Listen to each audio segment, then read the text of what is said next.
person Kosase nga tumaliriza comment yo ku digital tracking device bagenda okuteeka mu motoka zaffe geno muhizi tukakasiza nairomu akisomodde nga ngenda kireeta mu katundu kana kasembayo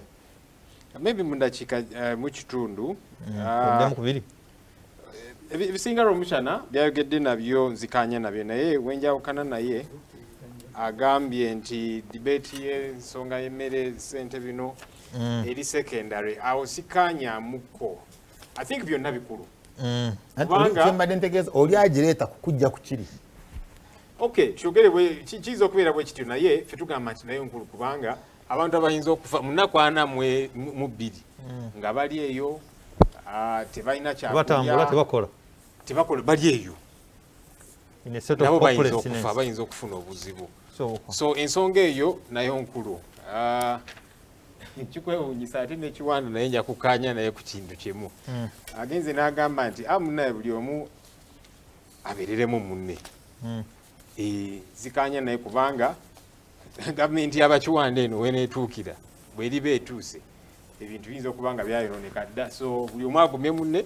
buli omu akwate ku munne gavumenti yabwe werituukira otegeeza eyamwe eri mu buyinza werituukira okubaleetera obuyambi kubanga bwe nkugambye nti ennaku nawe bulina okubeera nawe bulina okutuuka ennaku mukaaga kuba batugambye nti ennaku mukaaga July sente zigenda tandika okugabibwa n'abagambye I'm not a prophet of doom naye sente ezo zigenda olunaku olugenda kutuuka sente zijja kubeerawo waitewo osanga ne week kanko information second by 6 bagenda kutestinga tools. That is the official position. Ate tools ki ogaba mobile money kolaba oba enkola gye baagala okugaba. That's the official position. Ate batugamba nti 6 are beginning to give out money. It will be testing. Baja kuteekayo obusente busobola. So kati now this is new information. Katamanyi obulungi. Kakati official position. In other words, bwe kigaana okukola Ssenyonyi bwe kigaana owekitiibwa Prime Minister Robina Nabbanja yagamba nti ennaku z'omwezi 6 July bagenda tandika okugaba sente bw'aba yakyusizaamu katumulinda atubuulire kale tugende kalikendo naye kikulu nti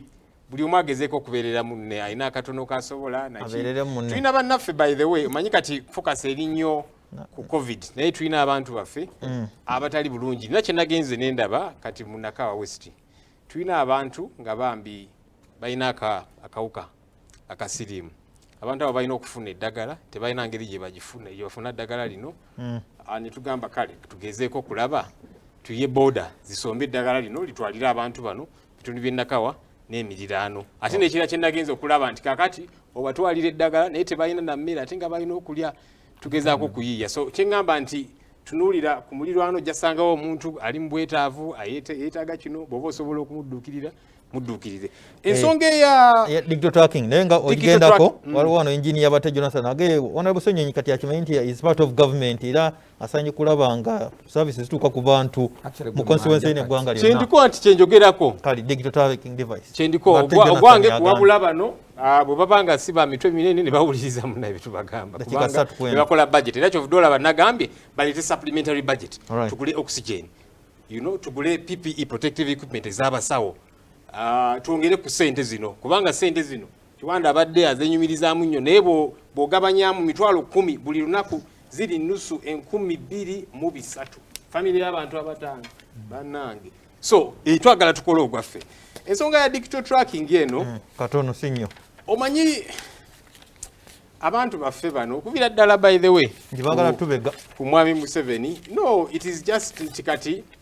bateekawo mbeera basoono nti kakati Kaweesi bamuse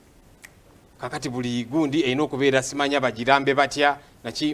teri kwambala hoods kati n'alowooza nti abamuse bwe baba bambadde hoods which we are not even sure of nti kakati abanaddamu okutta omulala bajja kwambala hoods kwa ojjukira yagamba nti kakati we have banned hoodies teri kwambala hoodie kweganga olaba oba poliisi oba nziyite ntya nga either tebazifumitiriza nnyo oba just kuteekawo mbeera kulaga nti tulina kitugezaako okukola so nekino bwe kiri kakati buli motoka simanya buli kidduka tuteekemu digital tracking omuganda anagamba nti enswa yambaako Robukiwanda gwotera tubuulire engero wano. Tenswe ekola. When the hunter learns to shoot without missing, the birds learn to fly without perching. Enswa ekyusa envubo nti enswa ekyusa amaaso naawe okyusa envubo kubanga envubo erina kubeera amaaso gye gali. Kirungi gwe okyogedde kubanga you're going to shoot yourself in your foot nti kigenda kuddira kubanga bino bitukola kati ojja gamba nti digital tracking kaakati oli ayagala okukola ekikyamu ajja kumanya nti kaakati awo okwatira kubanga bagenda ne bagamba I think that was after the killing of who nti kaakati tulina okuteeka CCTV cameras buli wamu kakati tezikyalina mugaso. No, they are working. This is a anti kati kyenkulaga ne batakawo esi kakati hoodies teri ne batabiriga nti kakati CCTV cameras buli wamu kakati basse omwana w'ekitiibwa Katumba Amala anti kakati digital tracking enkya God forbid wanafaayo omulala oba tudde kuki so byengamba nti bakwata wano ne bagezaako wali there is nothing systematically planned. Sente zino era nga bwe nakyogeddeko wali nga bwe kyali ku speed governors ne seat belts osanga waliwo omukulu mu government kakati ayagala okuyingizaawo obuuma buno akole ku ssente nga bulina okutundibwa era bwe bunaggwaawo ojja kulaba nga tebakyabiriko yadde era nga hoodies we twazivaako nga CCTV cameras kati twayonoona obumbi by the way neziri awo tetumanyi genda maaso tukibasuuze o kitwaba sirimu yobasuuze ekyokebera emmotoka SGS simanyi biki so nekino of course nakyo tugenda kukirwanyisa finga parliament kubanga kikyamu kizze ku kaseera kati abantu bali mu ggalo ate oyagala kuba kyajinga sente zino naye logically ne bw'okirowoozaako kati anabeera tracker then okutta abantu kwekukendeera let's think big sibula abantu honorable Ssenyonyi asibudde naye olwedde baamala omwaka ne bwatasiibwa mutusonyiwe kuba tugambira batulekeko abagazi affe bazireke kakati nze ekisooka ayagala diiru ye agenda agifunire wala